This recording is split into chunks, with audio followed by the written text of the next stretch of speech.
Evangelho de João, capítulo de número 5. Eu quero convidar você a ler comigo nesta hora a palavra do Senhor, do verso 1 ao verso 15. O texto diz assim: passadas essas coisas, havia uma festa dos judeus e Jesus subiu para Jerusalém. Ora, existe ali, junto à porta das ovelhas, um tanque chamado em hebraico Betesda, o qual tem 5 pavilhões. Nestes jazia uma multidão de enfermos, cegos, coxos, paralíticos, esperando que se movesse a água, porque um anjo descia em certo tempo, agitando-a, e o primeiro que entrava no tanque, uma vez agitada a água, sarava de qualquer doença que tivesse. Estava ali um homem enfermo, havia 38 anos. Jesus, vendo-o deitado e sabendo que estava assim há muito tempo, perguntou-lhe: queres ser curado? Respondeu-lhe o enfermo: Senhor, não tenho ninguém que me ponha no tanque quando a água é agitada, pois quando eu vou, desce outro antes de mim. Então lhe disse Jesus: levanta-te, toma o teu leito e anda. Imediatamente o homem se viu curado e, tomando o leito, pôs-se a andar, e aquele dia era sábado. Por isso disseram os judeus ao que for curado: hoje é sábado, e não te é lícito carregar o leito. Ao que lhes respondeu: o mesmo que me curou me disse: toma o teu leito e anda. Perguntaram-lhe eles: quem é o homem que te disse: toma o teu leito e anda? Mas o que fora curado não sabia quem era, porque Jesus se havia retirado por haver muita gente naquele lugar. Mais tarde, Jesus o encontrou no templo e lhe disse: olha que já estás curado, não peques mais, para que não te suceda coisa pior. E o homem retirou-se e disse aos judeus que fora Jesus quem o havia curado. Até esse versículo 15, quero pedir a Deus a bênção de nos ajudar nessa hora com o seu Espírito Santo, para que nós tenhamos uma boa compreensão da palavra, aplicando-a ao nosso momento. Vamos orar? Senhor, nós estamos com a tua palavra aberta, com os nossos corações abertos, com as nossas mentes abertas, querendo ouvir, Senhor, ensinos que nos sejam úteis, vindos da tua palavra. Não seja, Pai amado, nenhuma proposição da nossa parte, mas que seja de fato todos os argumentos, as colocações, ó Deus, aliançadas e afiançadas pela palavra do Senhor. Que elas possam, ó Deus, nos ajudar a caminhar melhor para a glória do teu nome. Eu oro pedindo a tua bênção, o teu favor, a iluminação e graça do teu Espírito, Senhor, em nome de Jesus. Amém. Ano novo, começamos hoje uma nova caminhada. Aliás, começamos há 2 dias, uma nova caminhada. Hoje, como o primeiro domingo, é ano novo também na vida da igreja. Nós não sabemos, irmãos, o que está reservado para nós esse ano. Quando nós iniciamos o ano de 2020, quem sabe nos cultos de passagem de ano, alguns fazem celebrações e tudo mais. Quem sabe naquele momento nós nos colocamos também diante do Senhor com a mesma disposição, dizendo: Senhor, eu quero ser uma bênção. Eu quero pedir ao Senhor que esse ano seja um ano maravilhoso para a vida do teu povo. E uma pandemia explodiu e chegou ao Brasil a partir de fevereiro do ano passado, e nós nos vimos encurralados. Ainda estamos, de certa forma, ainda aprisionados por essa pandemia que cerca o mundo todo. Algumas ondas já vieram e voltaram em lugares diversos da nossa terra, e nós estamos ainda sem saber o que vai acontecer. As vacinas estão aí, começando a serem disseminadas para o povo, colocadas à disposição, uns países com mais facilidades, outros com mais restrições, algumas dificuldades são impostas, política, economicamente, mas nós temos aí alguma luz já brilhando para melhorar, quem sabe, a vida da nossa humanidade no meio dessa pandemia. E nós estamos agora então iniciando um novo ano, e a pergunta é a mesma: que surpresas teremos esse ano? Dia 30 de dezembro, nós tivemos o desprazer, em certo sentido da palavra, de receber a notícia tão difícil do falecimento de um presbítero da nossa família lá no Mato Grosso, um jovem, 51 anos, muito amado, muito disposto e robusto, forte. Um irmão dele, tempos atrás, ficou cerca de 90 dias internados, muitos deles em UTI, e nós achamos que ele partiria. E Deus preservou a vida daquele, e agora, em questão de pouquíssimos dias de contágio com a enfermidade, galopante foi a pneumonia que o atingiu e o Covid o tombou. Ficamos surpresos. Como é que pode? E nós estamos ainda com o nosso coração atônito, choroso, lacrimoso, dolorido diante do Senhor, pela dor da partida de pessoas que nos são tão amadas. Ao mesmo tempo, irmãos, recebemos notícias tão alvissareiras, tão gloriosas, tão majestosas, como o restabelecimento do reverendo Jubal. Não sei quantos irmãos que acompanharam. O reverendo Jubal é pastor da 4ª igreja presbiteriana aqui de Carapicuíba. Ficou também cerca de 2 meses, salvo engano, internado, muitos desses dias em UTI, e nós achamos que o Jubal partiria. E ele está recuperado, está indo para casa. Teve traqueostomia, está com a voz totalmente mudada, vai ter que passar por fonoaudiologia e treinamento de novo para reaprender a fala, e o instrumento de trabalho dele, com todo pastor, é a fala, além da mente, da exposição física também, mas nós vemos isso. Como é que Deus está agindo no meio de tudo isso, levando uns, curando outros, restabelecendo outros, assustando e levantando a fé de outros. Nós ficamos muitas vezes, irmãos, pasmos, mas o que é que nós esperamos para esse ano novo? Então é bom que nós entremos nesse novo ano com a certeza de que nós estamos realmente caminhando com o Senhor. E quais sejam as lutas, quais forem as ondas tão difíceis desse mar bravio, nós estejamos na consciência de que Cristo está no barco. Assim como foi naquele evento com os discípulos, mesmo que nós percebamos dormindo, mesmo que nós achamos que Ele não esteja fazendo nada, mas Ele está ali, presente no barco conosco, e como diz a canção, com Cristo no barco tudo vai muito bem. Com Cristo no barco é a certeza de chegar do outro lado, mesmo que temporais nos assaltem aqui, nós temos a garantia do Senhor de que Ele está de fato nos conduzindo, onde quer que a sua mão nos leve, estaremos em segurança e em plena confiança no Senhor. Que seja assim no seu coração, meu irmão, minha irmã, nessa empreitada que temos.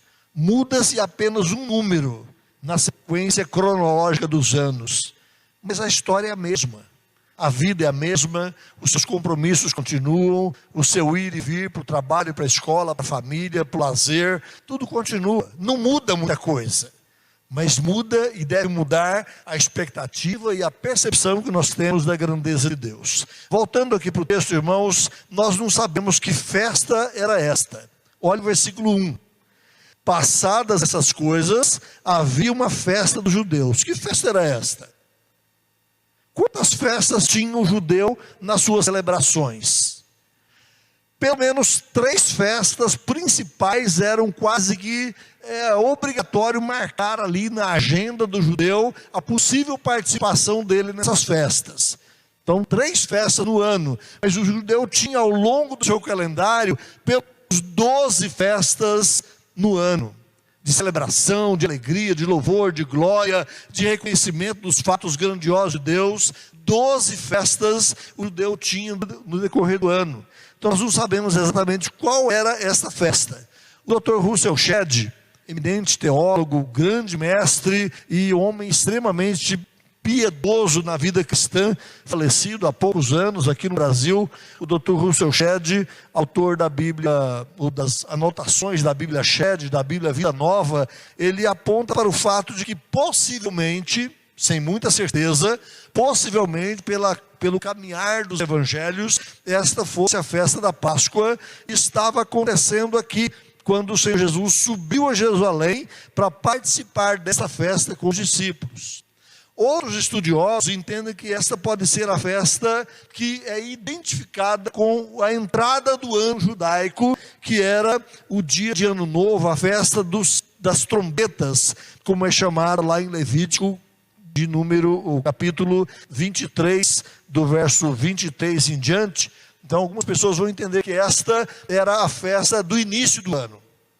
Não importa no seu todo se é esta ou aquela festa, mas o que nós desejamos, irmãos, é que nesse momento possamos perceber verdades que nos impactam, que nos ajudam na entrada desse novo ano. Como dissemos, entramos num novo ano, depois de atravessar esse ano velho, com essa pandemia toda que nos assola, que já dizimou dezenas, milhares de vidas nesse mundo todo, e nós estamos aqui. Quais serão os temporais que veremos na nossa frente desse ano? Quais as dificuldades que atravessaremos? Quais os momentos de deserto que nós passaremos com sol escaldante, com suor, com canseira? Quais são as alegrias que nós viveremos desse ano? Nós não sabemos.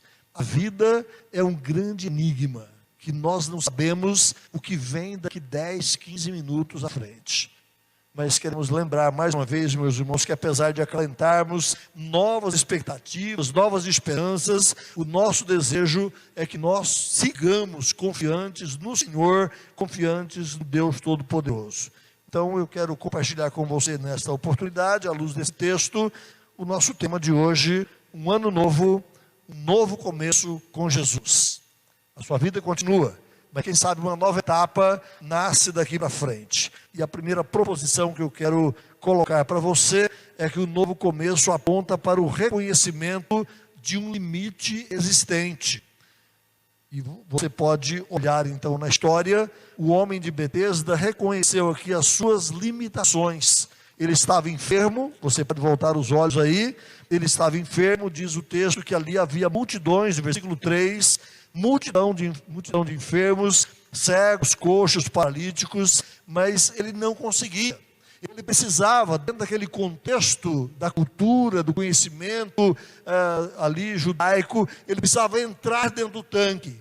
E no caso, a sua enfermidade o impedia disso, porque embora ele fosse ainda relativamente novo, 38 anos, deveria ter uma certa força física. E é interessante você perceber, pessoas que têm, quem sabe, limitações nas suas pernas, eles desenvolvem uma musculatura e uma habilidade com os braços e conseguem andar e se mover e fazer coisas tremendas.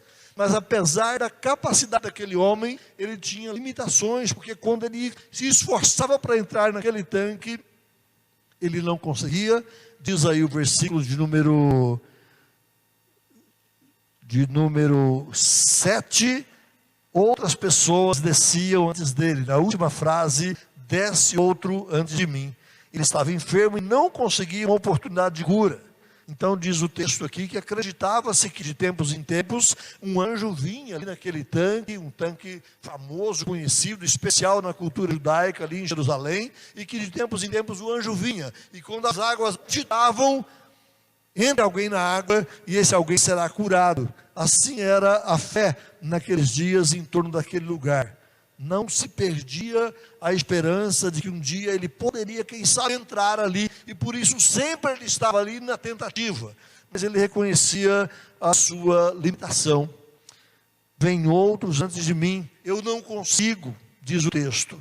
Meus irmãos, quantas oportunidades de realização também nós queremos empreitar, e quantas são essas oportunidades que nós também nos vemos limitados, incapazes e sem condição de alcançá-las.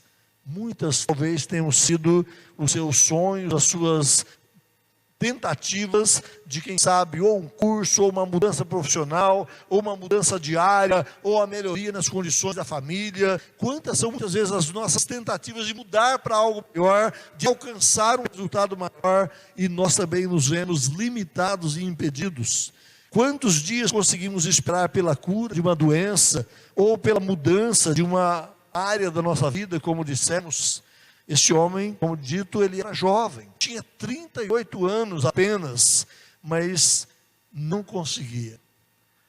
Se você pegar a sua calculadora aí no seu celular, agora não faça isso, porque eu fiz. Então deixa para fazer depois. Se você pegar aí a sua calculadora e multiplicar quantos dias dariam 38 anos.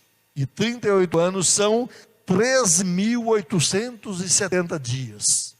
Obviamente que talvez esse homem não estivesse ali todos esses 13 mil dias, mas quem sabe já há muitos e muitos dias, quem sabe anos, na tentativa de alcançar, chegar àquele momento de receber a bênção da cura, e ele estava ali na tentativa e reconhecia sempre que havia um limite intransponível para ele.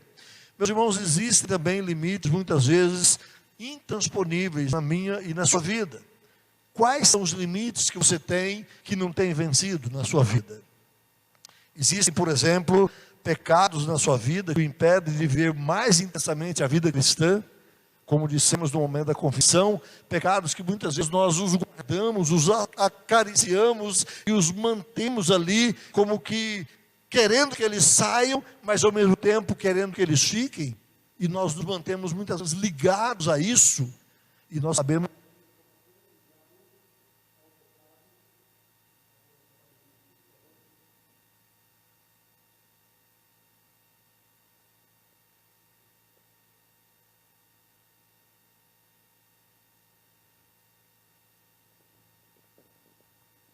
que um coração ligado ao pecado é um coração que, mesmo de um cristão, ele não vai ser um coração vitorioso. Ele precisa abandonar o pecado. Diz o texto lá do Salmo 66, se eu no coração contemplasse o pecado, ou guardasse comigo a vaidade, o Senhor não me teria ouvido, mas o Senhor ouviu a minha voz. Então, o que você percebe aí no Salmo é que o salmista reconheceu o seu pecado, confessou o Senhor e ele foi abençoado.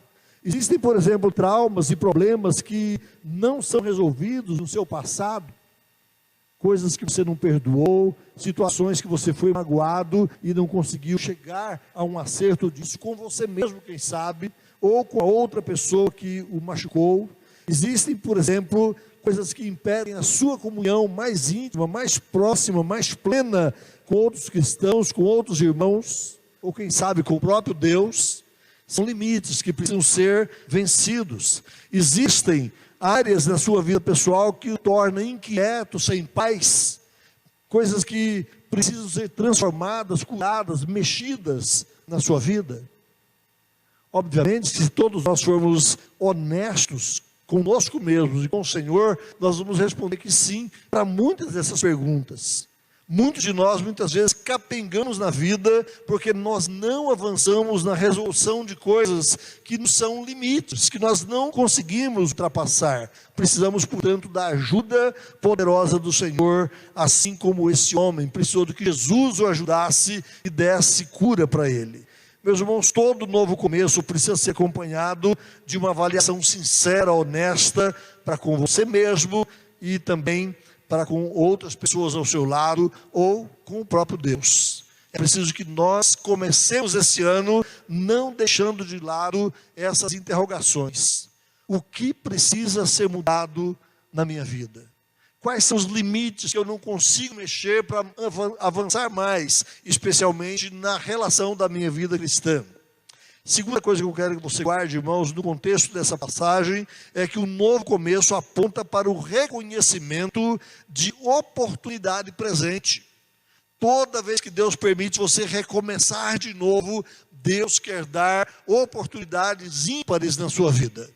Estava conversando com o reverendo Cledinaldo ontem. O reverendo Cledinaldo é pastor de uma das igrejas nossas aqui em São Vicente, e ele teve Covid, passou por momentos angustiosos, apesar de que não chegou ao último grau de uma internação tão complicada, mas ele fala, Emiliano, eu comparo essa doença na minha vida e essa oportunidade que Deus me deu, como se eu tivesse caído de um avião e sobrevivido. Eu sei que Deus fez algo maravilhoso na minha vida. Então, quando nós começamos de novo, nós temos oportunidade de reconhecer que Deus está nos dando oportunidades novas na vida. O homem de Betesda via, meus irmãos, aqui uma oportunidade de mudança. A palavra Betesda, se você for procurar aí na sua Bíblia comentada, ou quem sabe no bom comentário bíblico, dicionário, você vai descobrir que a palavra Betesda significa casa de misericórdia, lugar de misericórdia. Ele via, aquele homem, via naquele tanque, então, uma possibilidade de alcançar, de receber a misericórdia de Deus. Ele era aleijado, ele era incapaz, ele era mutilado de certa forma com as forças da sua perna. Talvez tivesse tido uma paralisia infantil ou alguma coisa do tipo, e ele não tinha mobilidade já há 38 anos, mas ele sonhava com um dia em que ele pudesse realmente andar. O divino estava manifestado ali nos poderes mágicos daquela água, daquele misticismo do judaísmo naquele momento, e ele acreditava que ao mover daquela água ele poderia ser curado. Quem sabe o anjo baixaria ali e traria, conforme a tradição dos judeus, traria o poder de Deus trazendo cura. Meus irmãos, se você percebe, nada de comentários tão aprofundados na questão, mas o versículo 4, por exemplo, na sua Bíblia atualizada, está entre colchetes. Quando você lê um texto entre colchetes, na Bíblia atualizada especialmente, significa que esse texto não faz parte dos melhores manuscritos do texto grego. Nós temos mais ou menos cerca de 5.000 cópias de manuscritos antigos da Bíblia, ou do texto do Novo Testamento, melhor dizendo. Nós temos muitas cópias, e lembra que naquela época não tinha fotocópia que saíssem todas iguais, eram escritas à mão, quem sabe à luz de lamparina, o copista ali recopiando enquanto alguém ditava, e às vezes enganava um i ou um tio, às vezes tirava ou colocava uma parte, às vezes até para tentar explicar o contexto da situação, o indivíduo incutia ali naquele texto uma possível explicação. Nós cremos na inspiração do Espírito Santo, nós cremos na preservação do conteúdo bíblico, mas nós acreditamos também que possa ter havido aqui e ali alguma interpolação, mas tão pequena que não muda o todo da verdade bíblica. Então, os editores da Bíblia atualizada colocaram aí entre colchetes para você, para lembrar isso. Isso não faz parte do grupo considerado dos melhores cópias originais.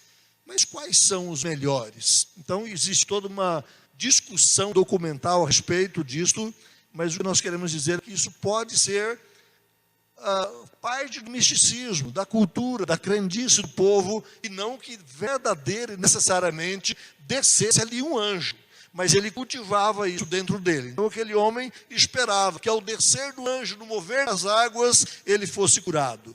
O místico era levado em consideração, mas ele não contava com a presença e ajuda de Deus. Ele estava acreditando no místico. Ele estava acreditando naquilo que era a crendice do povo ali. E ele não lembrava e não sabia que o Deus encarnado estava por ali. E de repente Jesus se manifesta diante dele, Deus Todo-Poderoso, lhe trazendo cura. Meus irmãos, hoje igualmente, muitos, quem sabe, estão esperando oportunidades, através de magias, de misticismos, cura milagrosa, se apegam a todo tipo de amuletos, inclusive dentro das nossas igrejas evangélicas, mundo afora, e de repente não busca Deus. Estão esperando o poder da rosa ungida, o poder do lencinho, o poder disso ou daquilo, e esquecem que o poder não está nas coisas, mas o poder está no Deus Todo-Poderoso, que pode mover de fato as águas da nossa vida e mudar a nossa história. Muitos querem apagar da memória, e se possível, quem sabe, apagar da memória o ano de 2020. Não pode ser apagado.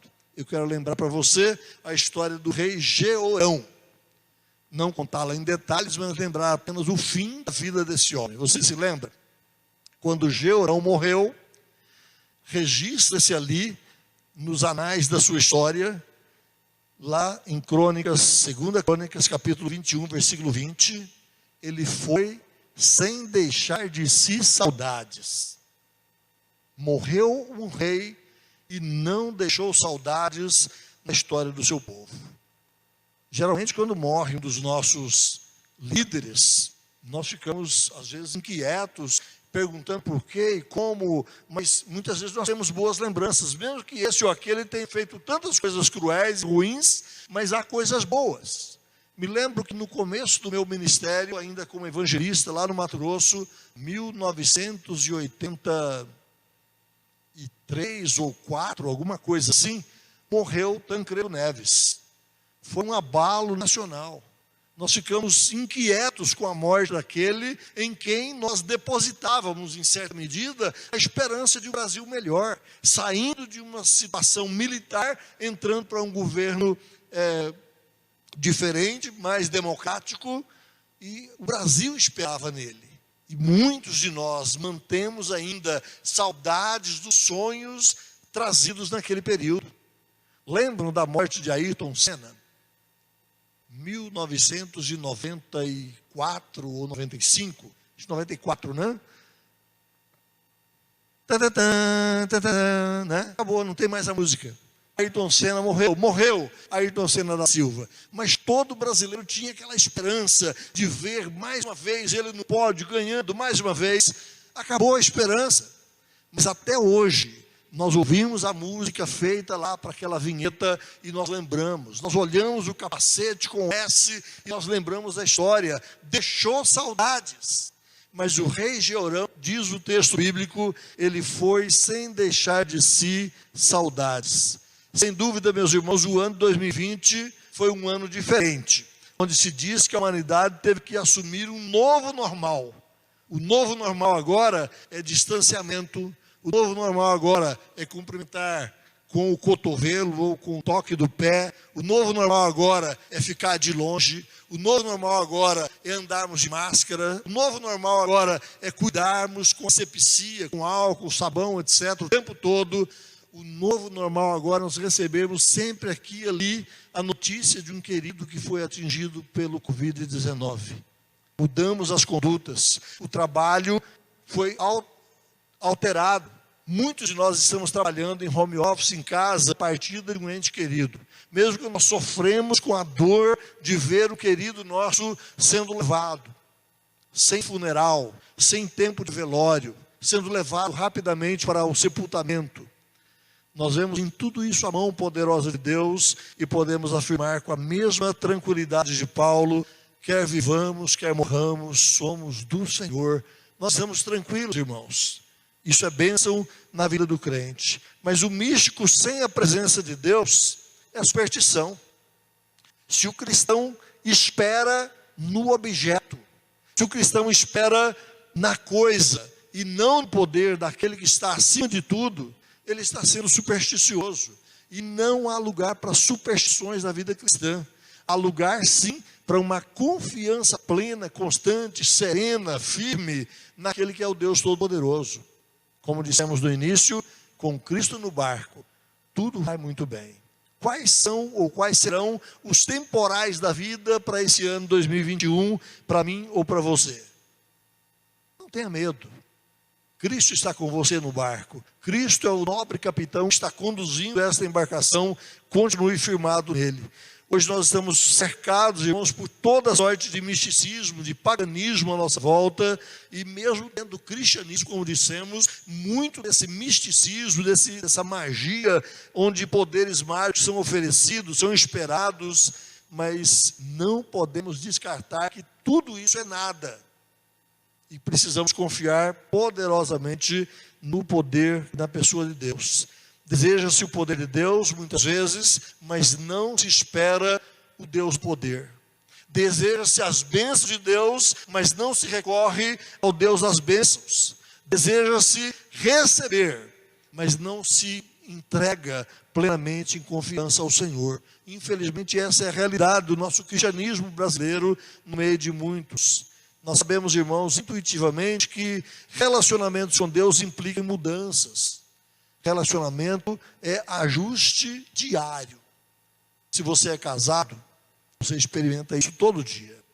O seu relacionamento como marido, o seu relacionamento como esposa, se você é filho, o seu relacionamento com os pais, se você é pai, os seus relacionamentos com os filhos, os relacionamentos em si, eles envolvem ajustes e mudanças constantes o dia todo, mudanças éticas, mudanças comportamentais, mudanças morais. Precisamos nos ajustar sempre, e no nosso relacionamento com Deus não é diferente.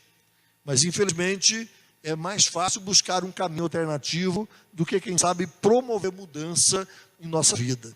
Então, um novo começo, ele só é possível com Jesus. Muitos estão enganados na religiosidade que paira no nosso Brasil, acreditando apenas no lado místico da religião e não buscando de fato um relacionamento verdadeiro com Deus, onde haja mudança.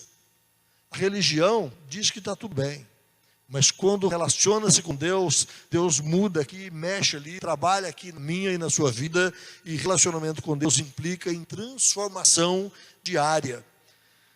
A sua oportunidade de um novo começo, querido irmão, querida irmã, está na pessoa de Jesus. No relacionamento pessoal com Jesus, não perca isso de vista. Faça como o homem de Betesda. Diga para o Senhor: eu não posso, eu tenho limites, eu não consigo. Ajude-me, Senhor. Estou na casa de misericórdia, estou diante do Senhor, dependendo da sua misericórdia. Creia na ação de Jesus, creia no poder de Jesus em oferecer uma nova oportunidade para você nesse novo ano. Terceira coisa que eu quero trazer para você: um novo começo aponta para o reconhecimento da graça renovadora na nossa vida. Meus irmãos, o poder da renovação, de novo dizendo, não está nas coisas, mas está na pessoa graciosa do nosso Deus. Em nossa caminhada nós vamos nos entulhando, quem sabe, de amuletos e superstições.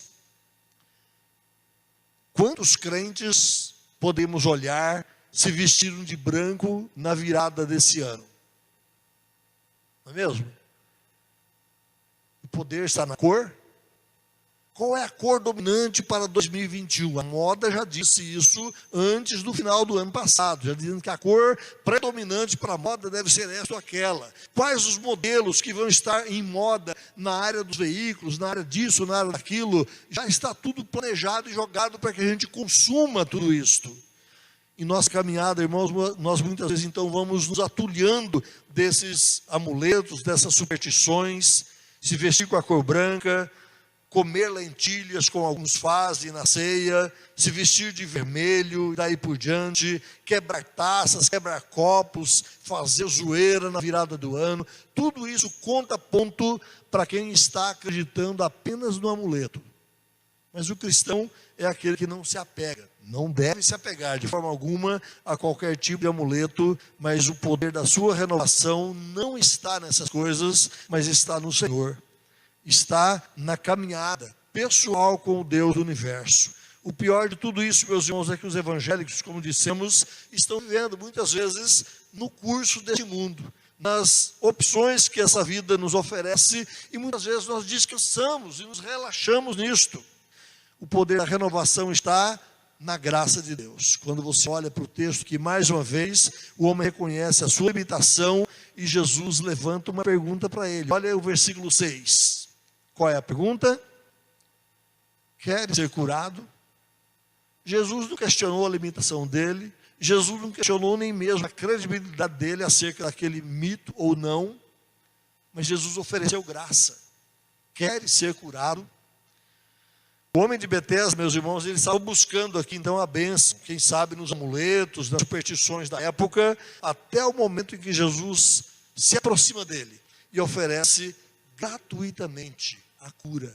Esse é o nosso Deus, que oferece graça o tempo todo ao seu povo. Então eu preciso reconhecer que só o Senhor pode renovar, só Deus pode transformar a nossa vida.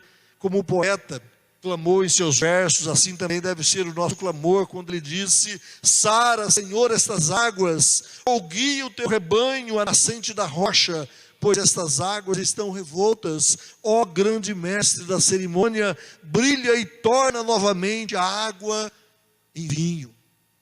É crer que Deus é aquele que tem a supremacia sobre tudo, sobre as coisas, sobre o seu problema, sobre a sua enfermidade, sobre a dificuldade que atravessa na sua vida.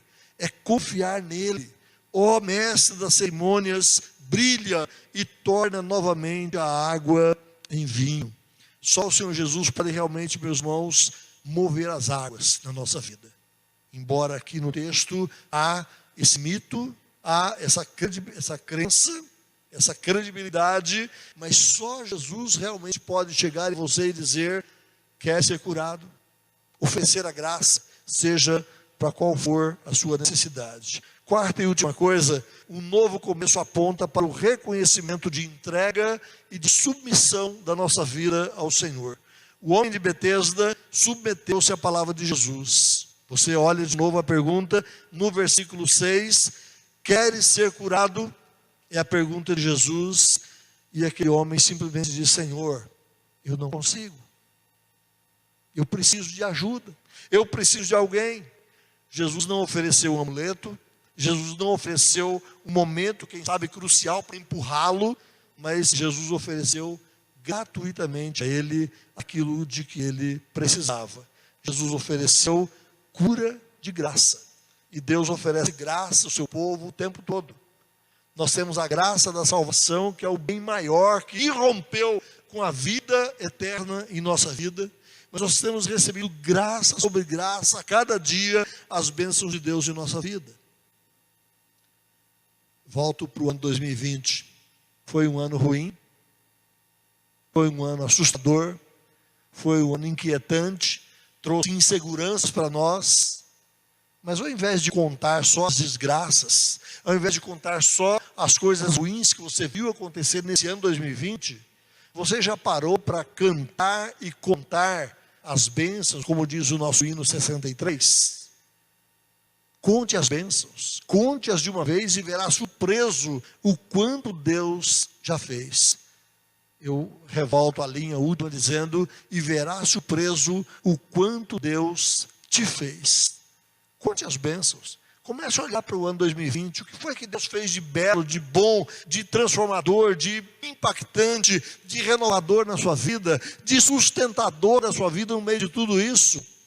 Conte as bênçãos e você vai ficar surpreso. Mas a palavra de Jesus aqui, meus irmãos, é essa: toma o teu leito, levanta. Olha o que Jesus diz para esse homem no versículo de número 8. Jesus não perguntou para ele se ele queria uma nova oportunidade para empurrá-lo à água. Jesus não foi lá para agitar de novo a água, ele que tem o poder de fazer isso. Mas Jesus apenas disse, vamos lá, vamos recomeçar de novo. Levanta, toma o teu leito e anda. Meus irmãos, o desafio é crer e obedecer. Esse homem poderia ter olhado para a sua limitação, olhado para a sua cama, o seu leito, o seu colchonete, quem sabe, estirado ali naquele chão, e dizer, como é que eu vou tomar o meu leito e andar se eu estou nele há 38 anos e nunca andei? Como é que eu vou sair desse lugar? Ele não ficou ali prostrado, com inquietações, com dúvidas cruéis o assaltando, mas ele teve a coragem de obedecer. Toma o teu leito e anda. E quem sabe naquele momento, ainda sentado, coxo, debilitado em cima daquele colchão, ele começa a enrolá-lo, começa a amarrá-lo. E quem sabe ainda com suas pernas trôpicas e bambas, ele se esforça e se levanta. É na obediência, meus irmãos, que Deus age na nossa vida. Tem um outro exemplo muito interessante que eu gosto de reportá-lo sempre, quando o povo de Israel estava já nos limites de entrar na terra de Canaã. Eles já haviam delimitado que 2,5 tribos ficariam para trás, num certo local que eles gostaram, e as outras 9,5 tribos avançariam, tendo que atravessar o Jordão. Embora os homens daquelas 2 outras tribos atravessariam com eles e ajudariam nas lutas para implantá-los na terra. Mas quando eles chegam no Jordão para atravessá-lo, registra-se lá em Josué que era tempo das cheias. O rio Jordão estava transbordando acima de suas barranceiras e não havia condição de atravessar o rio. Mas o que é um rio Jordão para um mar vermelho? Quem abriu o mar vermelho poderia repetir a dose e abrir o rio Jordão? Sim. E Deus falou com Josué e com o seu povo, dizendo, olha, vocês vão entrar, eu vou abrir o Jordão e vocês vão passá-lo a pé enxuto, como vocês passaram lá no Mar Vermelho. Com um diferencial, lá Moisés levantou o cajado e Deus abriu aquele mar. Agora a ordem era, chame os levitas que carregam a arca, e a hora que eles começarem a pisar as águas do Jordão, esse Jordão vai abrir. Você já esteve na barranca de um rio transbordante? O ir e vir daquele turbilhão de águas em redemoinhos, quem sabe troncos de árvores rodando ali, aquela fúria toda, e você ali parado à beira daquele rio caudaloso. É assustador. a gente participar de um momento assim. Talvez você nunca esteve fisicamente ali, mas pela televisão você vê aqui ali alguns grandes enxurradas desses rios transbordantes. E ali estavam aqueles 4 homens carregando a arca, quem sabe temerosos. Mas a ordem era: pisem no Jordão. Quando vocês pisarem no Jordão, as águas vão abrir. Meus irmãos, que coragem daqueles homens, que fé aqueles homens tiveram, que vontade de obediência eles conseguiram assumir na vida e pisar as águas daquele Jordão. E diz o texto que à medida que eles entraram na água, a água foi abrindo e o Jordão separou, transbordando águas aqui e ali, e eles em condição de atravessar a pé enxuto aquele lugar que até então era intransponível. Obediência. É preciso que nós ouçamos a palavra de Deus e tenhamos obediência. Você quer ver mudança acontecer na sua vida? O misticismo não faz isso, a religiosidade não faz isso, mas a obediência na palavra de Deus. Esse homem, voltando aqui para o tanque de Betesda, esse homem ali, assentado, parado, inerte, ele foi articulado pelo princípio da obediência. Ele, obedecendo, recebeu a bênção do Senhor. Esse é o grande desafio que eu quero deixar para você nesse ano. Um novo começo com Jesus. Uma caminhada em obediência à palavra de Jesus. A palavra de Jesus não são apenas os versículos que estão em algumas páginas dos evangelhos, mas a palavra de Jesus é toda a Escritura. Toda a Escritura inspirada por Deus é útil. Toda a Escritura é a palavra de Deus e toda a Escritura é o norte para nos conduzir, meus irmãos, qual mapa nesse mundo de perdição. Eu quero desafiar você a ler a Escritura toda esse ano. Você leu ela toda no passado? Talvez alguns de vocês podem ter lido, talvez a maioria de nós não o fizemos. Quero desafiar você a ler de novo. Pegue o seu mapinha de leitura bíblica, se você não tem, fale comigo, mando para você por WhatsApp, por internet, ou você pode buscar na internet, existem muitos modelos diferentes, mas faça uma leitura bíblica toda esse ano. Eu sei que conhecendo mais a palavra de Deus, você vai ter mais e mais condição de obedecê-la. Em obedecendo a palavra de Deus, você vai experimentar muito mais mudanças, transformações e o verdadeiro novo acontecendo na sua vida. Nós dissemos que esse ano nós aprendemos sobre o novo normal. Mas na verdade o crente já tem um novo normal, ou não? Diz o texto lá de que aquele que está em Cristo é nova criatura, tudo se fez novo. Você já tem um novo normal desde o seu nascimento em Cristo Jesus. Você já é um novo homem, uma nova mulher, uma nova pessoa, com uma nova direção, com uma nova fé, com uma nova disposição, com capacidade realmente de vencer. Não significa que você vai vencer a morte o tempo todo, não significa que você vai vencer a doença o tempo todo, não significa que você vai vencer os percalços o tempo todo, mas a vitória maior é aquela que está em Cristo Jesus. Terminamos aqui. Lembra-se qual foi o primeiro hino que nós cantamos? No céu, na terra, que maravilhas, vai operando o poder do Senhor, mas seu amor aos homens perdidos das maravilhas é sempre a maior. Essa é a grande maravilha que Deus já fez. O novo já aconteceu na sua vida. Então agora é andar com Jesus, nesse novo modelo de vida, começando uma nova etapa, um novo ano, na certeza de que Ele vai continuar sendo, como foi no passado, vai continuar sendo conosco aquele que nos sustenta, que nos ajuda e que nos dá do seu poder e graça.